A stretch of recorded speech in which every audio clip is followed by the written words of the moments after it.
पहली बात मेरे साथियों, आप लोग हमारे ये मैथमेटिक्स, जिस मैथमेटिक्स में आप लोगों को एक भरपूर समस्या ही समस्या और उस समस्या का हल करने हम लोग इस दुनिया में उतरते हैं, वैसे मैथमेटिक्स के वर्ल्ड में सुस्वागतम।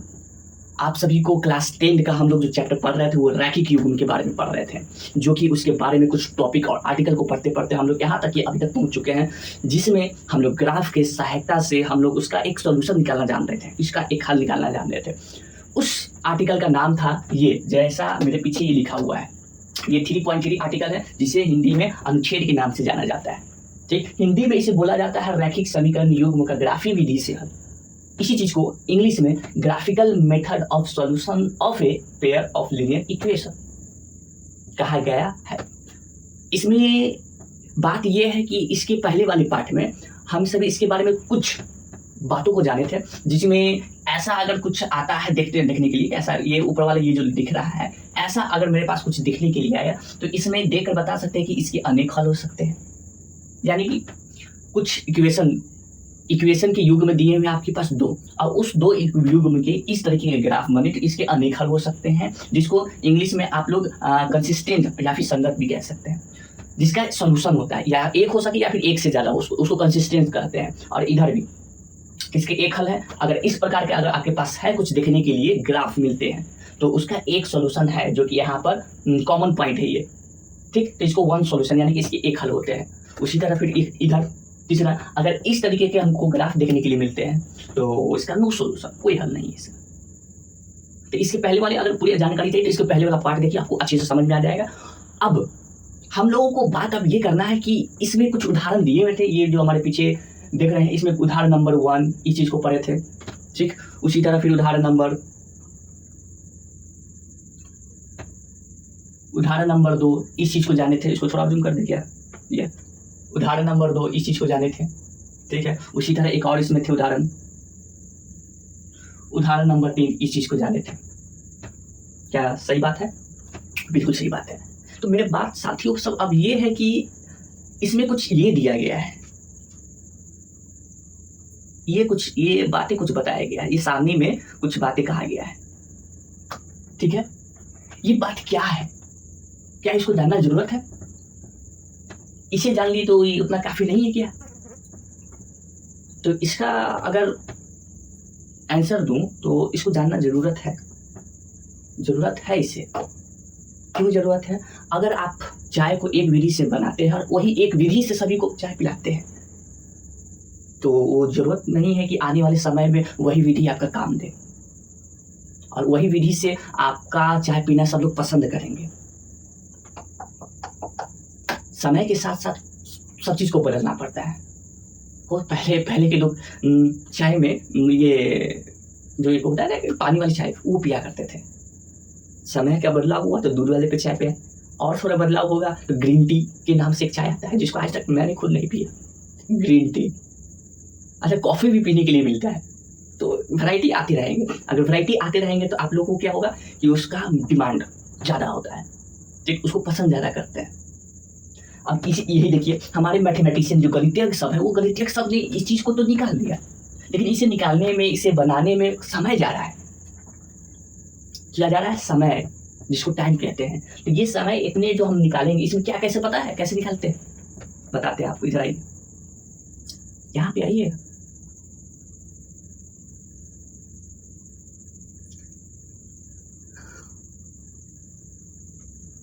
देखिए, जैसे कि ये उदाहरण नंबर 3 है। ठीक, इस उदाहरण नंबर 3 में सबसे पहले ये क्वेश्चन दे दिया। इस क्वेश्चन से हम लोग पहले युग्म बनाया करते हैं, इक्वेशन का युग्म बनाया करते हैं अकॉर्डिंग टू क्वेश्चन से। अब अकॉर्डिंग टू क्वेश्चन ये बनाने के बाद उसके बाद आप लोग को सारणी बनाना है, दोनों का अलग अलग, ये दोनों का, इसका और इसका, दोनों का अलग अलग हम लोग निर्देशांक निकालते हैं एक्स और वाई, और ये दोनों का अलग अलग निकालने के बाद फिर आपको ग्राफ पे आना रहता है। ग्राफ इस प्रकार से खींचना पड़ता है। फिर ग्राफ अगर खींच दिए तो उसके बाद देख कर पता करना पड़ता है कि अच्छा ये ग्राफ खींचा क्या है, ऐसा है तो इसमें नो सॉल्यूशन, यानी कि इसको इनकंसिस्टेंट कहते हैं, हिंदी में असंगत कहते हैं, कोई हल नहीं इसका। तो ये थोड़ा कष्टदायक नहीं, मतलब समयदायक, समय इसमें मांग करता है, जो उसकी समय हम लोग के पास नहीं, हमारे जो गणितीय अक्षर है उनके पास समय उतना नहीं है। तो फिर उन्होंने क्यों ना विचार डाला कि ये सब करने की जरूरत ही ना पड़े, जरूरत नहीं, चलो मान लेते हैं उस समय समय नहीं था तो इस चीज़ को निकाल दिया, लेकिन ये करने में थोड़ा बहुत समय लगता है। तो थोड़ी और पढ़ाई कर कर उन्होंने आप लोगों के लिए एक चीज़ निकाला जो कि ये वाली सारणी है। ये ठीक है, ये वाली सारणी है। इस सारणी में क्या है आपको बताएंगे, समझाएंगे भी, जो कि आप लोग इसको जरूरत नहीं कि आप इसको ग्राफ पर ले जाए, ग्राफ पर ले जाने के बाद निरूपित करें तो उसके बाद अगर ऐसा आ रहा है कि ऐसा आ रहा है कि ऐसा आ रहा है देख कर बताएं, जरूरत नहीं पड़ेगा। इसीलिए तो ये सब महान है, इन सबको रोज पूजा किया कीजिए, रोज पूजा किया कीजिए। महान व्यक्ति सब ये सब हम लोग से क्या करते हैं, इसमें लॉजिक ढूंढते रहते हैं, वो भी लॉजिक सही वाला लॉजिक नहीं, इधर उधर का लॉजिक ढूंढते रहते हैं। चलिए तो इसको अभी स्टार्ट करें, इसमें क्या बात है इस चीज़ को बताते हैं, आप लोग को समझाते हैं और उसके बाद फिर चला जाएगा अपनी दुनिया में। तो आप लोग तैयार हो जाए हम लोग की उस दुनिया में जाने के लिए जिसे मैथमेटिक्स वर्ल्ड कहते हैं, जिसमें समस्या ही समस्या रहती है, उस समस्या का हल करने के लिए उसे उतारा करते हैं। तो लेट्स गो।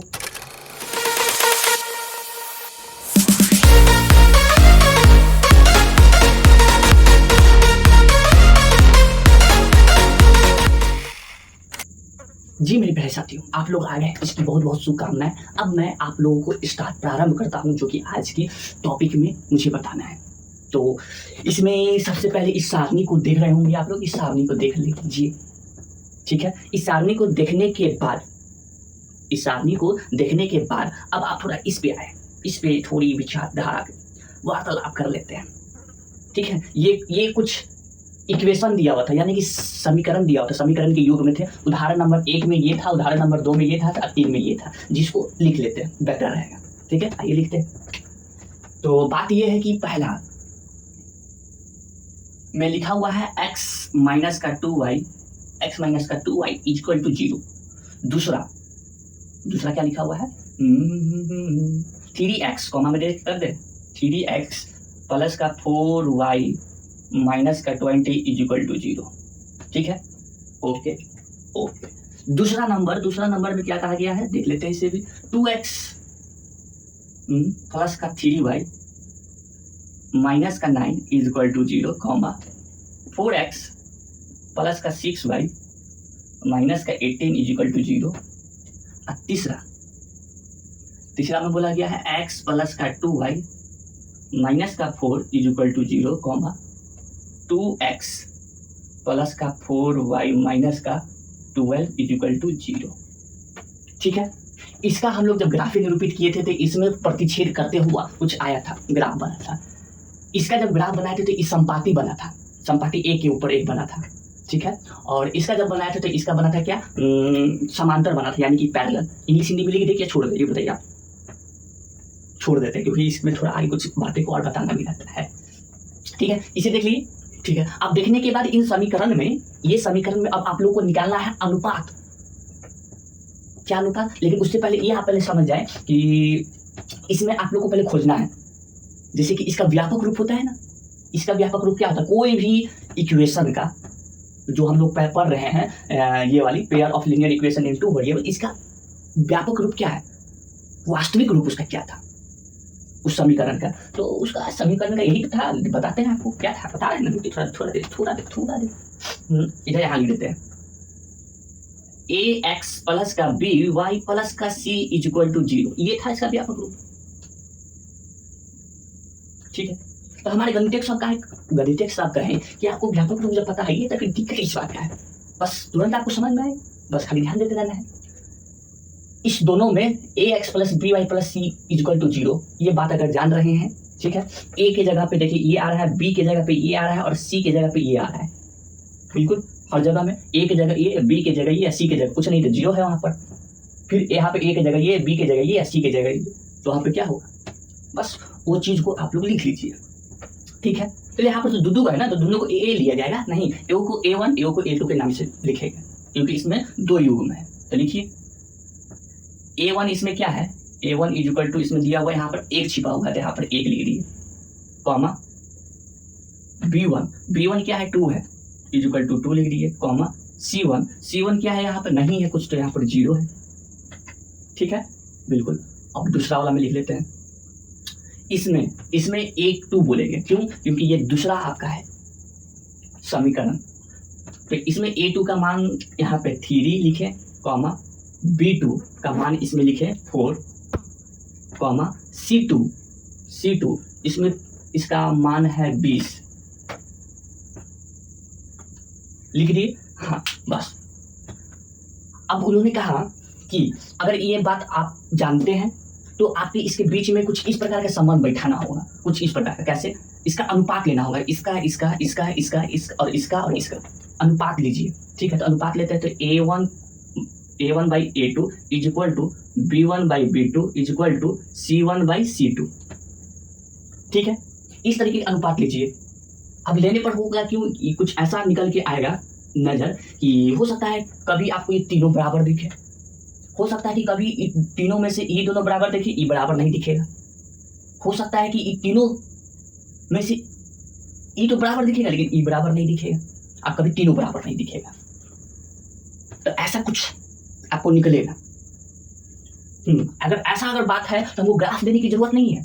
गणितज्ञ सब कह रहे हैं ग्राफ अब देखने की जरूरत नहीं पड़ेगा, बस आप लोग इस दोनों इक्वेशन, इस दोनों युग में, समीकरण युग में से आप A1 B1 C1 A2 B2 C2 निकाल लीजिए। निकालने के बाद आपको कुछ ऐसा देंगे A1 by A2 B1 by B2 C1 by C2 ने कुछ ऐसा बता देंगे कि आप इसी को देख खाली पहचान कर लेंगे। वन सोल्यूशन, मैनी सोल्यूशन, अनेक हल, नो सोल्यूशन, कोई हल नहीं, देख के बता देंगे। अच्छा, ये बात है, बिल्कुल यही बात है। ठीक है, तो बस ये चीज जो जाने हैं, ये चीज जान गए हैं तो थोड़ा आइए इस पर आगे चलिए। ठीक है, आगे अब देखिए यहाँ पे सबसे पहले बोला गया है कि जब आपका, इसको मिटा दे,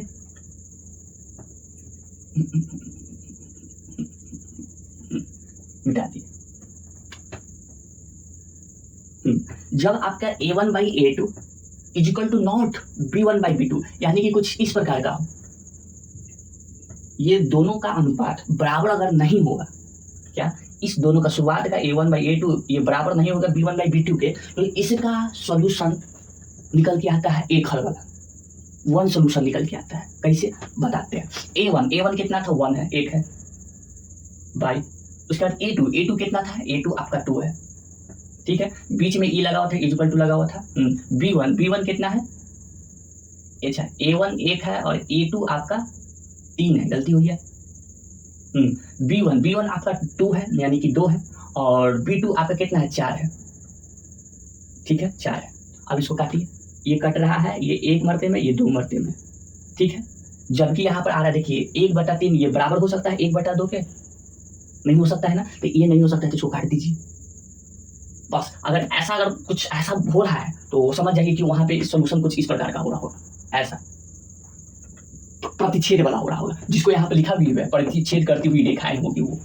ठीक है, जिसका केवल एक हल होगा, केवल एक हल होगा। ओके, तो ये इसमें कहने का मतलब आपको बताया गया है। तो ऐसे आपको ये देख के बताना है, समझाना है, करना भी होगा। इतनी बात समझ में आई है? याद रहे, शुरुआत का अगर ये बराबर ना हो A1 A2 B1 B2 तो ये यूनिक सॉल्यूशन देता है, यानी कि एक हल। ठीक है, चलिए ठीक है, इतनी बात समझ में आ गया, इसको मिटाएं।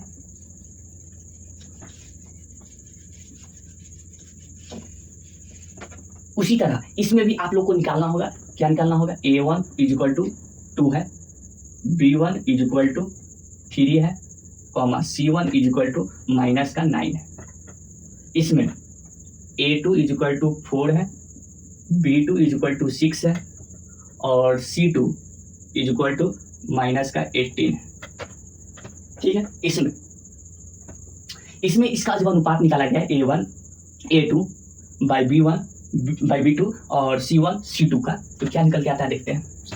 किसका निकाला गया? A1 by A2 B1 by B2 C1 by C2 निकाल के देखिए, क्या देख लेते हैं। आइए, A1 2 है, A2 4 है,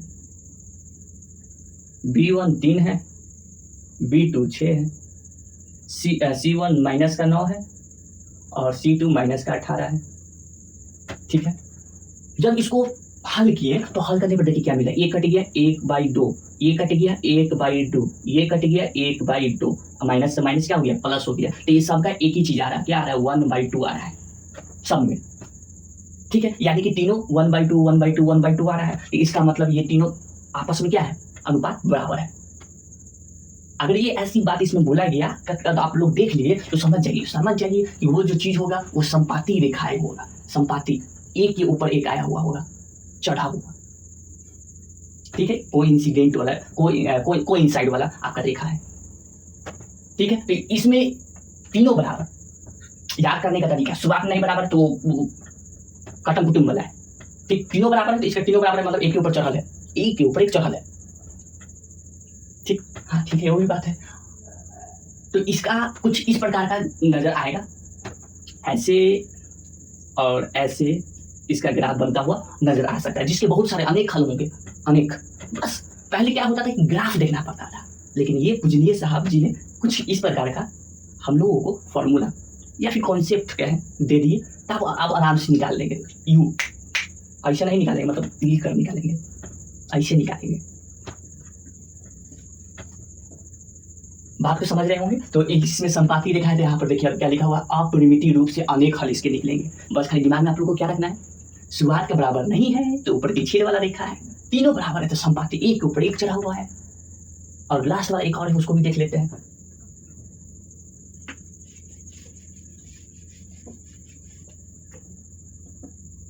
A1 इक्वल टू 1 है और कॉमा B1 इक्वल टू 2 है, कॉमा C1 इक्वल टू कितना, माइनस का 4 है। A2 इक्वल टू इसमें है 2, कॉमा B2 इक्वल टू है कितना, 4, कॉमा C2 इक्वल टू है माइनस का 12। A1 B1 C1, A1 B1 C1 minus का 4, A2 2, B2 4, C2 माइनस का 12। ठीक है, अब इसमें निकालना है, इसमें फिर से क्या निकालना है, वही अनुपात A1 by A2, B1 by B2, C1 by C2 निकालिए। निकालते हैं, A1 1 है, A2 आपका 2 है, इक्वल टू B1 2 है, B1 2 है, ठीक, B2 आपका 4 है, इक्वल टू C1 माइनस का 4 है, C2 आपका माइनस का 12 है। ये बनाइए, इसको हल कीजिए। तो इसको हल करने पर ये कट गया 1/2 मरते में, ये माइनस से माइनस प्लस हो गया और ये कट रहा है 1/3। ठीक है, ये तो गजबा हो गया। शुरुआत का तो बराबर आ रहा है, ये वाला शुरुआत का तो बराबर आ रहा है ये दोनों, लेकिन ये दोनों आपस में बराबर नहीं हो रहा है लास्ट वाला। अगर ऐसे अगर मिले, देखिए A1/A2 B1/B2 अगर कुछ इस प्रकार का मिले तो समझ जाइए उसका समांतर रेखा बन रहा है। ठीक, ऐसा रेखा, ऐसा रेखा, ये गया, ये गया। अब इसी में आप लोग देखिए, बताइए क्या ये दोनों एक दूसरे को कहीं काट रहा है, नहीं काट रहा है। एक के ऊपर एक चढ़ा हुआ है, नहीं चढ़ा हुआ है, तो इसका कोई हल नहीं है, बेकार में है ये, नो सॉल्यूशन, कोई हल नहीं है, क्योंकि ये कौन सा रेखा है, समांतर रेखाएं। इसको पहचान है कि लास्ट वाला ये दोनों बराबर नहीं होता है, ये दोनों का अनुपात बराबर नहीं होगा लास्ट का। पहले में शुरुआत वाला, दूसरे में सब बराबर और तीसरे में लास्ट का बराबर नहीं होता है। ये इसकी कुछ बातें समझ में आया होगा। तो यही आपकी सारणी में बताया गया है, जो कि इसको समझा दिए आप लोगों को। ठीक है, और इसमें और भी कुछ बातें हैं, जरा देख लेते हैं।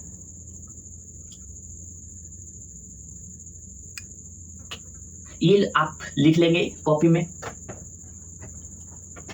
इस बात को आप लोग नोट कर लेंगे, समझ लेंगे, क्योंकि इस सारणी को समझा दिए आप लोगों को। जब प्रतिच्छेद जब कोई करता है तो उसका कुछ इस तरीके का मिलेगा, A1/A2 ये बराबर नहीं होगा B1/B2 का, ये है अनुपात। ठीक है, प्रतिच्छेद वाला।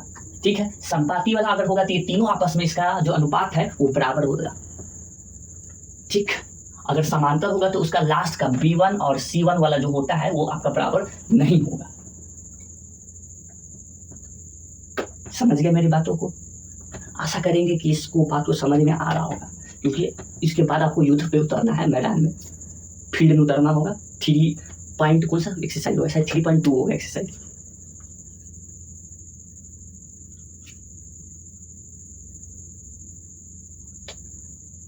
बात को समझे, कोई दिक्कत है समझने में? अगर दिक्कत है तो मैं हूँ, डोंट वरी, मैं हूँ।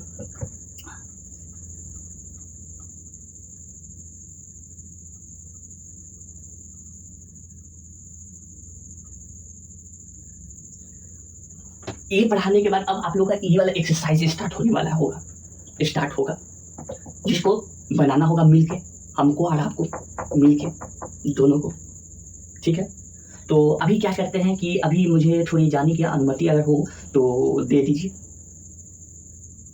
ताकि बाद में अगर मिलूँ आपसे तो इसका कुछ हल कर सकूं, ठीक है। लेकिन जाने से पहले आप लोगों को कुछ यहाँ पे उदाहरण दिया हुआ है, उस चीज़ को बता देते हैं, ताकि आप लोगों को जिस समय बताने जाएंगे प्रश्न वाली मैदान में जब उतरेंगे, जब दुश्मन से सामना होगा, तो उस समय आप लोग ये ना कह दे, नहीं तो दुख लगता है यहाँ पे, इधर ही होता है क्या, जिधर भी होता है तो उधर दुख लगेगा।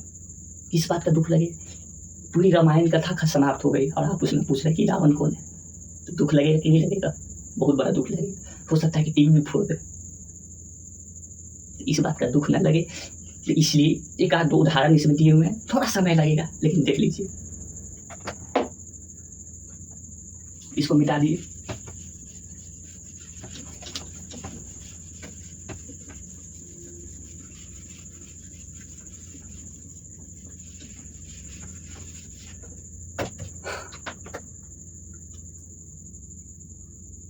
तो यहाँ पर बोला गया है उदाहरण नंबर 4 में ग्राफ द्वारा जांच कीजिए कि ये समीकरण युग्म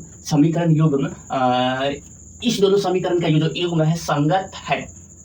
यदि ऐसा है तो ग्राफ द्वारा हल कीजिए, ठीक है। क्या निकालना है? संगत निकालना है, ठीक है, यानी कि हल, वो भी किसी क्या चीज के द्वारा? ग्राफ के द्वारा निकालना है। ग्राफ के द्वारा निकालना है तो तुरंत इसको कर देंगे, इसमें कोई बड़ी बात नहीं है, ठीक। मेरे पास उदाहरण क्या दिया हुआ? उदाहरण नंबर कितना है? 4 है।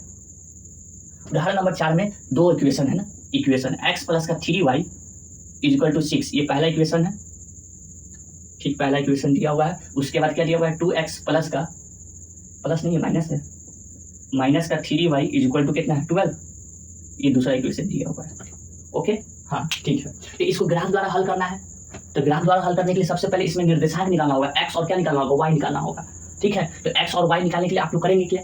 आपको सारणी बनाना होगा, टेबल, किस प्रकार का? इस प्रकार का, यहाँ पे देख सकते हैं, इस प्रकार का आपको सारणी बनाना होगा। इसमें 2 ही लिया है, लेकिन आप 3 भी ले सकते हैं, 4 भी ले सकते हैं, वो आप पे निर्भर है, लेकिन एक नहीं ले सकते हैं। निकालेंगे, क्या निकालते हैं? 2 इसमें ले लेते हैं, ठीक है। एक x का निकालेंगे, एक y का निकालेंगे, उसके बाद x, y का निकालेंगे, क्या? निर्देशांक, ठीक है। ये वाला टेबल इसका होगा। अब इसका एक x निकालेंगे, y निकालेंगे, फिर x, y निर्देशांक निकाल लेंगे, ठीक है। चलिए निकाले। तो पहला समीकरण के लिए क्या करते हैं कि प्लस का जो 3y है इसको उठा कर ले चलिए, तो x इक्वल टू 6 माइनस का 3y, y के जगह पे मान रखते चलिए, x का मान निकलते चलेगा। इसमें समीकरण y के जरिए निकाला है, ठीक है। उतना लंबा ले जाने की कोई जरूरत नहीं था, कोई जरूरत नहीं था, ऐसे भी इसको कर सकते हैं। एक उठा ना वो, ये कोई हमारे नेता हैं जिसमें बोलते हैं एक तरफ आलू डालेंगे, दूसरी तरफ सोना निकलेगा, एक तरफ आलू डाली, दूसरी तरफ सोना निकलेगा, बस वही प्रकार है। एक तरफ y डाली तो दूसरी तरफ x निकलेगा, वही वाला चीज है, बिल्कुल सेम टू सेम।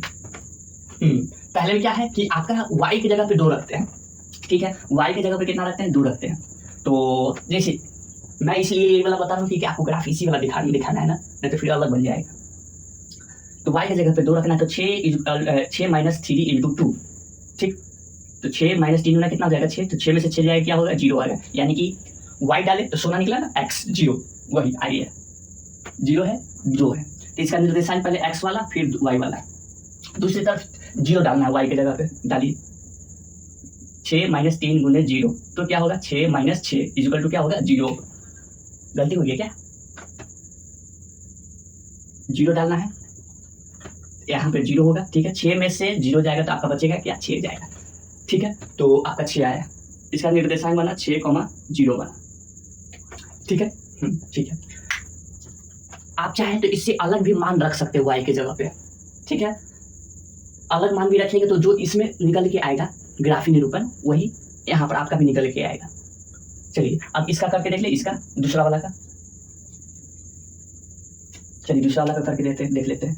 तो इसको ऐसे आने दिए 2x ये माइनस का जो 3y है ना उसको उधर ले चलते हैं, तो इक्वल टू इधर 12 है तो माइनस से प्लस में इधर 3y हो गया, माइनस 3y इधर आया प्लस का 3y, 2 गुना में उधर ले चलिए तो भाग में x इक्वल टू 12 प्लस का 3y/2। ओके ओके, अब मान रखते चलिए इसमें क्या रखे हुए y की जगह पे माइनस का 4 रखे हुए, तो इसके यहाँ पे माइनस का 4 रखते हैं। अच्छा एक बात बता देते हैं आपको, यही वाला क्यों ले रहे हैं, इसलिए ले रहे हैं क्योंकि आप लोगों को ग्राफ दिखाना होगा, निरूपित करना होगा, तो मेरा कुछ अलग नहीं बन जाए, इसीलिए इस पे आपको लोग दिखा देंगे। ठीक, तो x इक्वल टू 12 प्लस का 3 इंटू माइनस का 4, y की जगह पे माइनस 4 रखने पर क्या आ रहा है, 4 3 12, ठीक बाई 2, 4 3 12 माइनस में इधर 12, ये क्या हो जाएगा 0 हो जाएगा। ठीक है, हाँ 0 बाई क्या हो जाएगा 2 हो जाएगा, तो इसका x 0 है, निर्देशांक क्या बना 0 माइनस का 4 बना। ठीक है, अब क्या है माइनस का 2 रखते हैं, रखिए x equal to 12 plus 3 into minus का 2/2, 12 प्लस 3 गुना क्या हो जाएगा 6 हो जाएगा माइनस में, अब बाई क्या है 2, 12 में से 6 जाएगा तो कितना बचेगा 6 बचेगा, 6 में से 2 उसको काट दिया जाए तो 3, क्या रखे थे माइनस का 2 रखने पर 3 आया, निर्देशांक 3 कॉमा माइनस का 2। ठीक है, अब इस चीज को ऐसे बनाने के बाद क्या करना होगा,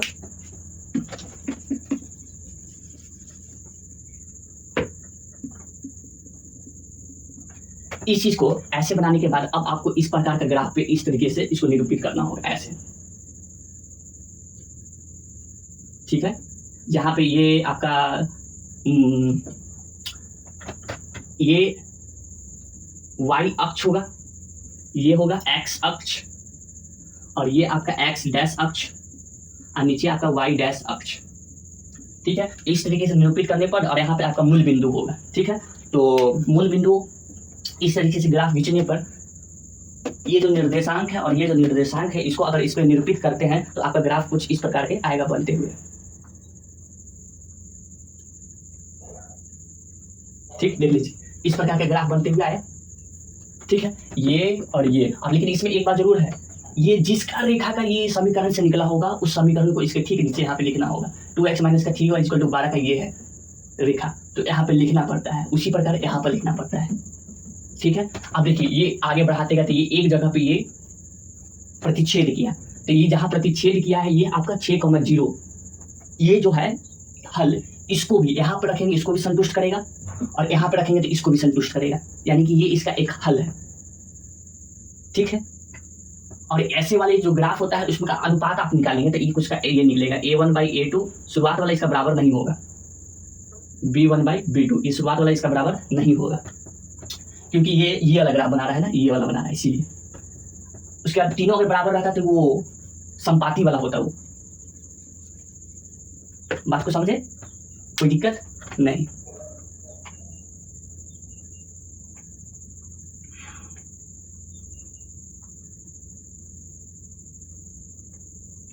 उसके बाद ये वाले जो उदाहरण है ये आप पे मैं छोड़ दे रहा हूँ।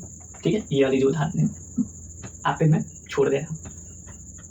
ठीक है, अब मुझे जाने का अनुमति दीजिए, अब मैं अगले पार्ट में मिलूंगा आप लोगों को प्रश्न वाली लेकर 3.2 वाली, 3.2 है ना,